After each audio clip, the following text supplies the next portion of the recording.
No electricity, no refrigeration, no grocery stores. When winter arrived in medieval Europe, it brought with it a simple reality: eat what you preserved or die. Between 1300 and 1870, during Europe's Little Ice Age, winters were so brutal that the Mediterranean froze solid and snow blocked entire towns for days. For peasants living in drafty homes with holes in their roofs, survival wasn't just about staying warm.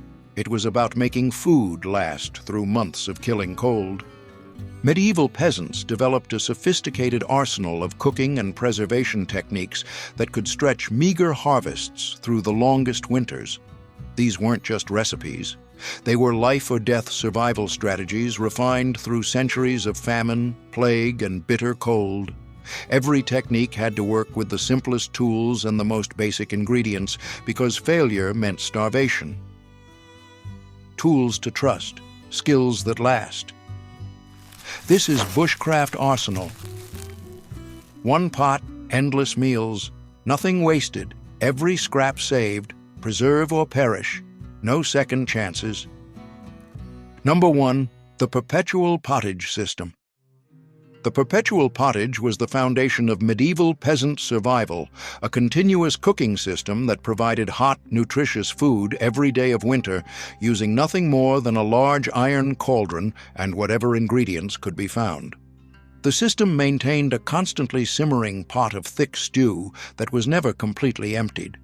The cauldron hung over the central hearth fire, positioned to maintain a gentle simmer without boiling away the precious liquid. The pot typically held 3 to 5 gallons of stew that could feed an entire family for days. The base was built from available grains: barley, oats, rye, or wheat that had been coarsely ground or left whole. These grains were boiled until they broke down and thickened the liquid, creating a hearty foundation. The grain base was supplemented with dried peas, beans, or lentils from the autumn harvest, adding protein and making the stew more filling. Fresh ingredients were added daily as they became available. Root vegetables like turnips, parsnips, carrots, and onions were chopped and thrown into the pot, along with any cabbage, leeks, or other vegetables that could be found. Herbs like parsley, thyme, and sage were added for flavor and their preservative properties, while salt was used sparingly due to its high cost and precious nature. The system could accommodate any available ingredient. Bones from slaughtered animals were added for flavor and nutrients, simmering for days until every bit of marrow was extracted. Scraps of meat, fat trimmings, and even blood from butchering boosted nutritional value. Stale bread was crumbled in to thicken the stew and prevent waste. The technique required careful heat management learned through years of experience. The fire had to maintain the right temperature to keep the pottage simmering without scorching. The stew was stirred regularly with a long wooden spoon, and water was added as needed. Each morning, portions were ladled out for meals, and new ingredients were added to replace what had been consumed. The pot was never completely emptied, ensuring continuous cooking and constant food availability. This method meant tough vegetables and grains had time to break down completely, creating digestible, nutritious meals. Peasants said a well-managed pot could feed a family for months, with flavor constantly changing as new ingredients were added. Many families maintained their pottage from October through March, providing reliable nutrition during the most dangerous months. Number 2, the salt layering preservation method. The salt layering method was a sophisticated preservation technique that could keep meat edible for years, transforming autumn slaughter into a winter survival strategy that meant the difference between protein and starvation. The process began with selecting the right salt, which was expensive and precious in medieval times. Sea salt was preferred when available, but rock salt could work if pure enough.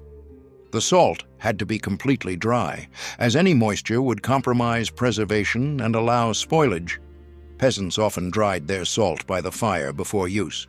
The meat was cut into pieces that could be easily handled and stored. Large joints were broken down into smaller portions that would cure evenly, while fat was trimmed away and saved for rendering.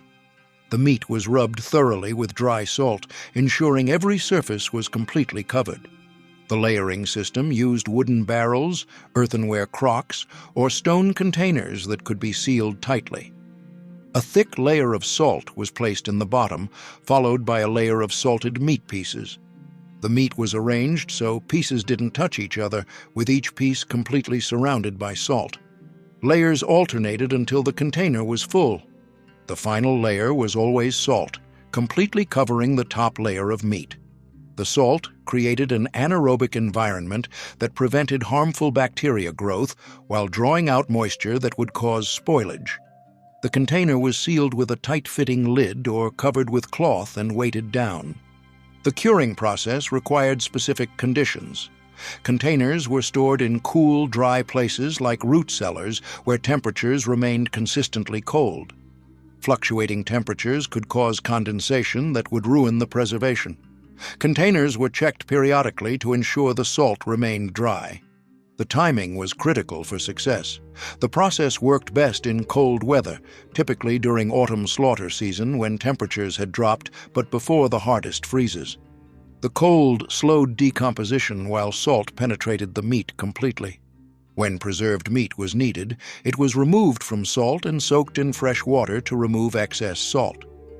This soaking could take several hours or days, depending on how long the meat had been preserved. The soaking water was changed multiple times, though the meat would always retain a salty flavor. The method was so effective that peasants could preserve entire animals. The preserved meat provided essential protein throughout winter when fresh meat was unavailable. Families that mastered this technique could maintain their strength through the hardest times. Number 3. The cold smoking survival system. The cold smoking system was a dual-purpose technique that preserved meat while creating concentrated protein that could sustain peasants through the longest winters. Unlike hot smoking, cold smoking slowly dehydrated meat while infusing it with antimicrobial compounds that prevented spoilage for months. The smoking structure used materials available on any peasant homestead. A small stone firebox was connected by a trench to a larger smoking chamber built 8 to 12 feet away. This distance allowed smoke to cool before reaching the meat, preventing cooking while maximizing preservation. The meat was cut into long, thin strips, no more than 2 inches thick, that would dry evenly. The strips were briefly soaked in salt brine with herbs like thyme that added flavor and antimicrobial properties. The brining drew out moisture while adding salt for preservation. Wood selection was critical for effectiveness. Hardwoods like oak, hickory, and apple burned slowly and produced steady smoke without excessive heat. The wood was cut into small pieces that would smolder rather than burn with flames. The smoking process required constant attention. The fire was kept small and steady, producing smoke rather than heat. Temperature had to remain below 90 degrees Fahrenheit to prevent cooking while maintaining enough heat to keep smoke moving. Thin strips were ready in 3 to 5 days, while thicker pieces required a week or more. The finished meat was wrapped in cloth or stored in wooden boxes lined with straw. The key was keeping the meat dry and away from rodents. Properly smoked meat could remain edible for 6 to 12 months, providing protein throughout winter when hunting was impossible. Number 4. The root cellar storage system. The root cellar system created a natural refrigeration environment that kept vegetables fresh throughout winter when nothing grew above ground. This precisely engineered storage system maintained optimal temperature and humidity for different types of food. The cellar was dug 6 to 8 feet deep, below the frost line where temperatures remained consistently cool but above freezing. Walls were lined with stones to prevent collapse, while the floor was covered with gravel for drainage. 2 ventilation shafts were critical, one near the floor for cool air intake and another near the ceiling for warm air exhaust. These prevented gas buildup from decomposing vegetables while maintaining proper humidity levels. Root vegetables like potatoes, turnips, and carrots were stored in bins filled with sand that maintained moisture while preventing direct contact. Cabbages were hung from the ceiling where air could circulate around them. Vegetables were harvested after the first light frost when sugar content was highest. They were cleaned but not washed, as excess moisture would promote rot. Different types were separated by layers of straw that absorbed moisture and prevented spoilage from spreading. Peasants checked their cellars weekly, removing any soft spots or signs of rot immediately. Properly stored root vegetables could remain fresh for 4 to 6 months, providing essential vitamins when fresh produce was unavailable.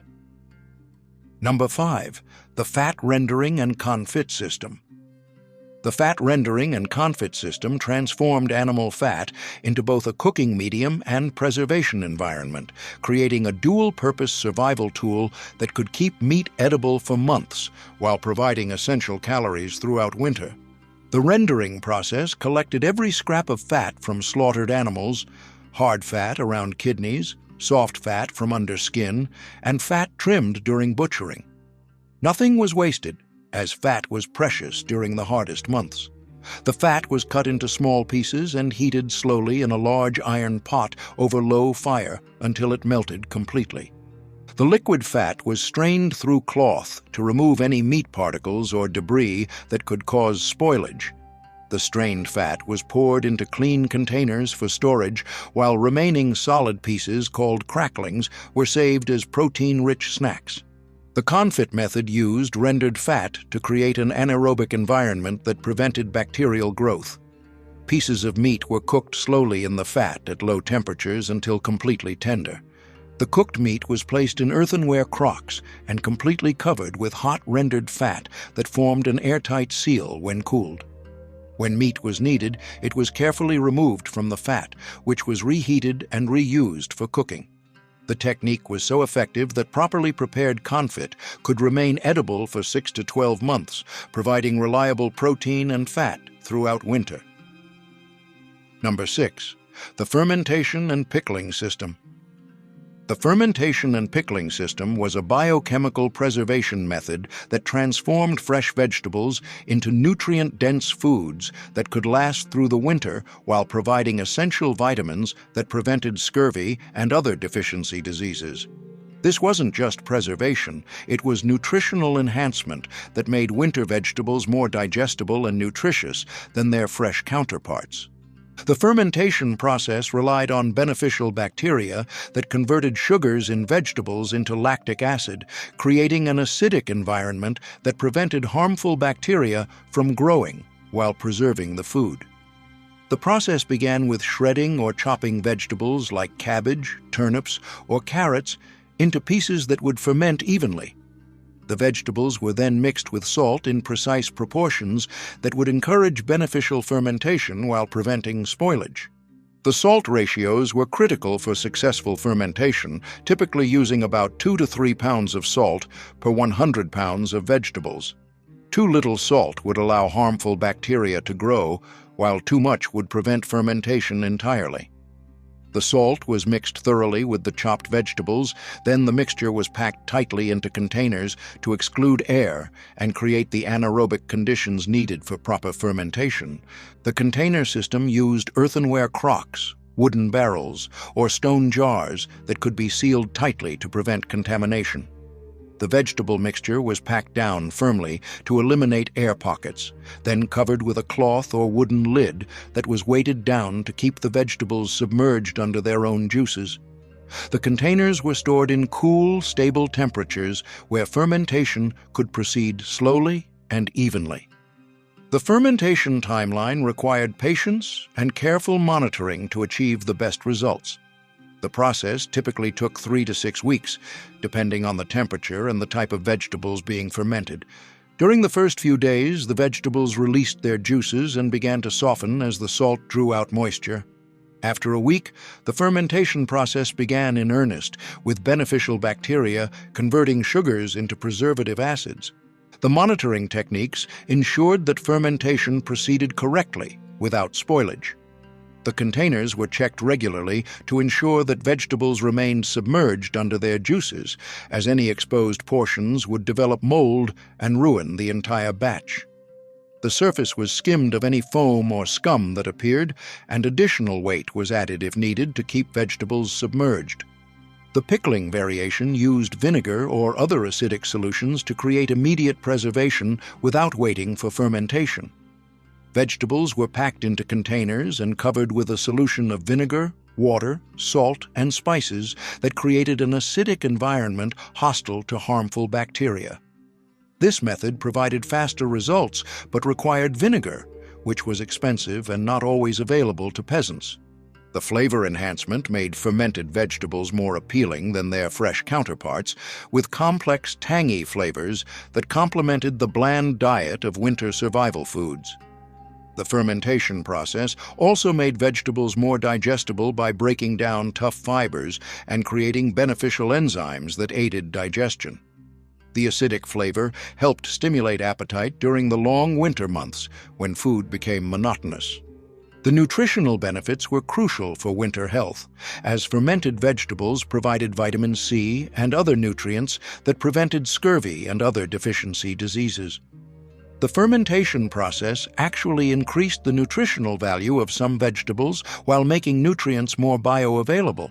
The beneficial bacteria also supported digestive health, which was important when eating preserved foods that could be difficult to digest. The storage life of properly fermented vegetables could extend through the entire winter and into spring, providing fresh-tasting nutrition when no other vegetables were available. The fermented vegetables could be eaten directly or added to pottage and other dishes to improve flavor and nutrition. Families who mastered fermentation had a significant health advantage during the long winter months when fresh food was unavailable.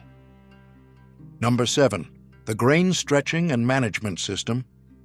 The grain stretching and management system was a sophisticated rationing and preparation method that could make limited grain supplies last through the entire winter by maximizing nutritional value while minimizing waste. This system combined careful storage, strategic processing, and creative cooking techniques that could stretch a harvest through months of scarcity. The storage preparation began immediately after harvest, when grain had to be properly dried and stored to prevent spoilage during the long winter months. The grain was spread on clean surfaces and dried in the sun or near fires until the moisture content was low enough to prevent mold and rot.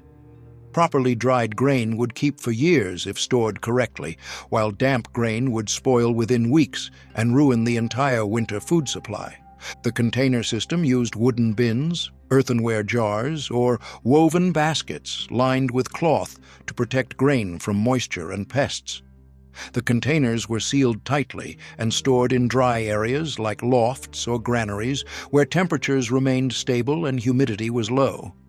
Some peasants mixed dried herbs like mint or tansy with the grain to repel insects, while others used ash or lime to create an alkaline environment that discouraged pests. The rationing calculations required careful planning to ensure that grain supplies would last through the winter without running out before spring planting. Peasants calculated their family's daily grain needs and divided their total supply by the number of days until the next harvest, creating a daily ration that could be adjusted based on other available foods. The rationing was strictest during the hardest months, when other food sources were unavailable. The processing techniques maximized the nutritional value and digestibility of limited grain supplies. Whole grains were ground into flour only as needed, as flour spoiled more quickly than whole grain and lost nutritional value over time. The grinding was done using hand querns or mortars that could produce different textures from coarse meal to fine flour, depending on the intended use. The stretching methods made grain supplies go further by combining them with other available ingredients. Grain was mixed with dried peas, beans, or lentils to create more filling and nutritious meals while using less grain per serving. Acorns, chestnuts, and other wild nuts were ground and mixed with grain to extend supplies, though these required special processing to remove bitter compounds. The cooking adaptations made the most of limited grain while creating satisfying meals. Grain was often cooked as porridge or gruel that could be stretched with water or milk to feed more people. Bread was made with mixtures of different grains and other ingredients like ground beans or even sawdust from edible trees during desperate times. The cooking liquid was never wasted, as it contained nutrients that had leached from the grain. The waste prevention techniques ensured that no grain was lost to spoilage or careless handling. Grain that showed signs of mold or pest damage was carefully sorted, with only the damaged portions discarded while the rest was saved. Even grain dust and small fragments were collected and used for animal feed or mixed into human food during times of extreme scarcity. The emergency reserves provided insurance against unexpected shortages or longer winters than anticipated. Some grain was hidden in secret caches or buried in containers that could be retrieved if the main supply ran out. These emergency reserves were often forgotten during good years, but could save lives during particularly harsh winters or crop failures.